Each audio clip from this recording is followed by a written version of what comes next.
Uyu musore muri kureba kuri screen yanyu ubu tuvugana ntabwo akibarizwa kuri ino si y'abazima nyuma y'uko akinnye imikino y'amahirwe bakunze kwita akadege cyangwa se aviyata, hanyuma akaza kuribwa ibihumbi 170, hanyuma we kubyakira bikaza kuza kuba byamugora, we agafata umwanzuro wo kujya kwimanika mu giti cyari hafi aho, bikaza kurangira ashizemo umwuka.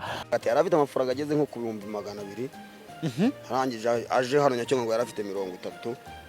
Tavuga tugasanga ari icyo cyatumye yiyahura. Yariwe nk'amafaranga agera mu ibihumbi 170 kuko umwe ari n'umwe n'uyitwaganire mu bantu bamumanuye. Yambwiye ati uriya muntu yarari muri beti Nyacyonga. Ayafande ntabwo yatumye tumwegera kuko natwe twagize ubwo se wabona umuntu amanitseho ukamwegera nkatwe tugira ubwoba gihe namwe ngo kumanura ndabyanga ndiruka. Kizo ipaya. Ndagira ngo munyemerere mbaramburire ino nkuru kugira ngo mbabwire byinshi bifite aho bihuriye n'iyi nkuru y'akababaro. Uyu musore uri mu kigero cy'imyaka 30 waje kuza kuba yakiyambura ubuzima nyuma y'uko ariwe amafaranga mu mukino w'amahirwe ukunze kwitwa akadege, n'ubundi usanzwe uhitana ubuzima bwa benshi. Ninjye Kizo tugiye kubana muri no minota, ariko mbere y'uko dutangira ndagira ngo ubanze unkandire subscribe kugira ngo n'ikindi gihe utazajya ucikwa inkuru zacu. Nkuko nari mbikubwiye rero tujya kugaruka ku nkuru y'uyu musore muri kureba kuri no screen. Uyu musore ari mu kigero cy'imyaka 30.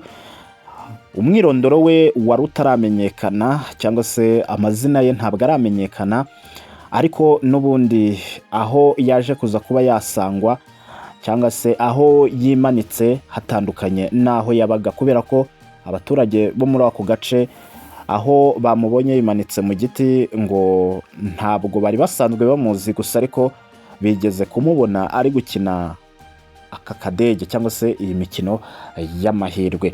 Byabereye mu karere ka Gasabo, ni mu murenge wa Nduba. Ngira ngo abantu bazi ahitwa Nyacyonga, ni umuhanda uhuza Nyacyonga ndetse na Gasanze mu murenge wa Nduba. Niho rero uyu musore yimanitse cyangwa se niho bamusanze yimanitse. Ubundi uyu musore ngo ahari ku manywa ngo yarari gukina iyi mikino y'amahirwe bita akadege cyangwa se aviyata, akaba yarari kubikinira muri quartier cyangwa se mu isantere ya Nyacyonga. Hanyuma rero uyu musore ngo akaba yari yaje muri iyo betting cyangwa se akaba yari yaje gukina iyo mikino y'amahirwe afite amafaranga ibihumbi 200 by'amafaranga y'u Rwanda. Nibwo rero abo bari bari kumwe cyangwa se abamubonaga ari gukina ngo yakinaga ariko yarya ibihumbi 10 ngo akongera agashyiramo andi mafaranga kugira ngo arye ayisumbuye ayo. Biza kurangira rero iki cyuma kimuriye amafaranga ibihumbi 170. Nyuma y'uko abonye ko kimuriye ibihumbi 170 we ngo yahise asohoka. Amaze gusohoka ajya ahantu hari ikiraro kirimo amazi, ngira ngo muri buze kukibona hano ku mashusho. Ni ikiraro gihuza Gasanze ndetse na Nyacyonga ahazwi nko kuri pipiniyeri. Hanyuma rero ngo iki kiraro yakomeje kukitegereza. Umuzamu usanzwe urinda indabo we agira ngo ni umujura uje kwiba, nibwo rero yahise amutesha, arangije amwirukana aho ngaho. Ibyo bikaba byabaye mu masaha y'isa 5 z'ijoro. Uyu musore rero ngo ntabwo yigeze ataha, n'ubundi yasubiye ku isantere aho yarari gukinira umukino w'amahirwe. Abamubonaga rero ari gukinira amafaranga bagiye kubona babona umusore arigunze ntashaka kugira icyo avuga, bo bakeka ko ari agahinda wenda yatewe nuko yariwe amafaranga menshi, baramwihorera. Uyu musore n'ubundi ngo yakomeje gutera agatima kuri cya kiraro ndetse na y'amazi, ariko kubera ko bari bamutesheje arindira ko wenda bagira kugira ngo aze kuza kwinagamo bwije cyane abazamu baryamye. Yongeye kugaruka mu masaha y'isa 8 z'ijoro, nabwo arongera aragenda ahagarara ku kiraro kugira ngo yinage muri ari amazi, ariko nanone umuzamu aba yamubonye amutunga itoroshi. Uyu musore agira ubwoba arongera asubira inyuma. Nibwo yafashe inzira noneho arazamuka ameze nk'utaha, dore ko uyu muzamu we yaketse ko wenda arimo arashaka kumwiba, ariko akomeza kumukurikira abona azamutse ahantu mu ishyamba. uyu musore ngo yagiye yitegereza igiti cyari hafi aho, arangije aracyurira. Yari yambaye inkweto za bodaboda z'umutuku, ipantaro y'itiriningi ndetse n'umupira w'amaboko. Uyu musore rero ngo mbere yo kurira icyo giti, nk'uko ababibonye mu gitondo babisobanuye, bavuze ko uyu musore yabanje gukuramo inkweto azishyira munsi y'igiti, hanyuma we arurira, ariko akaba yari yabanje kwambura ipantaro y'itiriningi yari yambaye ndetse n'umupira w'amaboko yari yambaye. Arangije arabikubiranya abikora nk'umugozi, hanyuma muri ya pantaro y'itiriningi hakaba harimo umushumi ufata mu nda. Ngira ngo abazi amapantaro y'itiriningi barabizi ko hano mu nda cyangwa se mu rukenyerero haba harimo umushumi. Uwo mushumi rero ngo yawukuyemo, arangije awukora nk'ipfundo, awuzirika mu ijosi. Amaze kujirika mu ijosi, ahita afata ya pantaro n'umupira nabyo yakoze nk'umugozi, byose arabiteranya. Arangije yurira igiti hejuru, azirika mu muhogo cyangwa se mu ijosi. Arangije yitendeka ku gati koroshye, ku buryo yari yatekereje ko nikaramuka kavunitse wa mugozi urahita umukwega, hanyuma agahita yitaba Imana. Nuko rero yabigenje, yuriye, arangije azirika umugozi mu ijosi, azirika ku ishami ryari rikomeye riri hejuru. Arangije we yicara ku gashami gato koroshye, ku buryo ako gashami kahise kavunika, hanyuma we atangira kunanaba, wa mugozi uramuniga.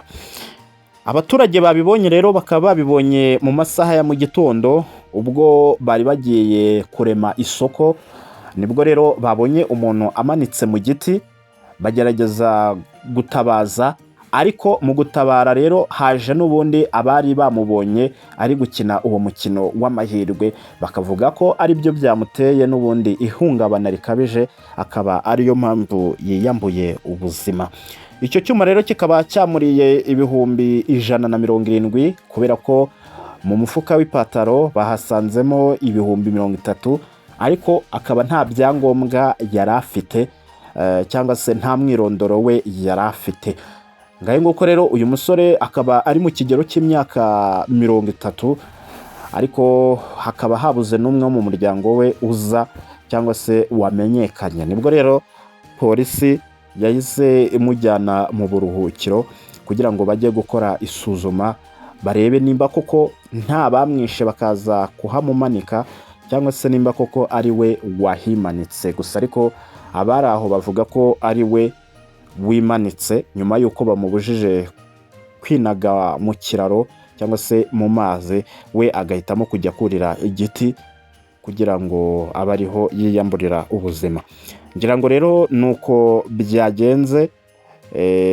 Nureba neza ku mashusho uraza kubona inkweto yari yambaye za bodaboda z'umutuku, uraza kubona igiti yimanitsemo, ndetse uraza no kubona aho polisi yafashe umurambo we ikawujyana n'ubundi mu buruhukiro. Ariko nanone inzego zikaba zihora zitugira inama cyangwa se zidushishikariza kureka imikino y'amahirwe, kubera ko iyi mikino y'amahirwe birangira n'ubundi abantu bahahombeye. Bashobora kuhahombera ubutunzi cyangwa se bakahatakariza ubuzima, kubera ko imikino y'amahirwe ntabwo ihabwa amahirwe menshi yo kuba umuntu yabikiriramo. Niyo mpamvu rero badusaba, niba ugiye no gukina iyo mikino y'amahirwe, ugomba kuyikina mu mafaranga yasagutse ubona ko udakeneye, dore ko nubwo nta mafaranga aba adakenewe, ariko byibura niba ufite inote y'ibihumbi 10, byibura ugomba gukinira 1000, andi 900 ukareba icyo uyakoresha. Iyo ni inama yanjye nguhaye. Ariko ubundi iyi mikino y'akadege cyangwa se aviata ntabwo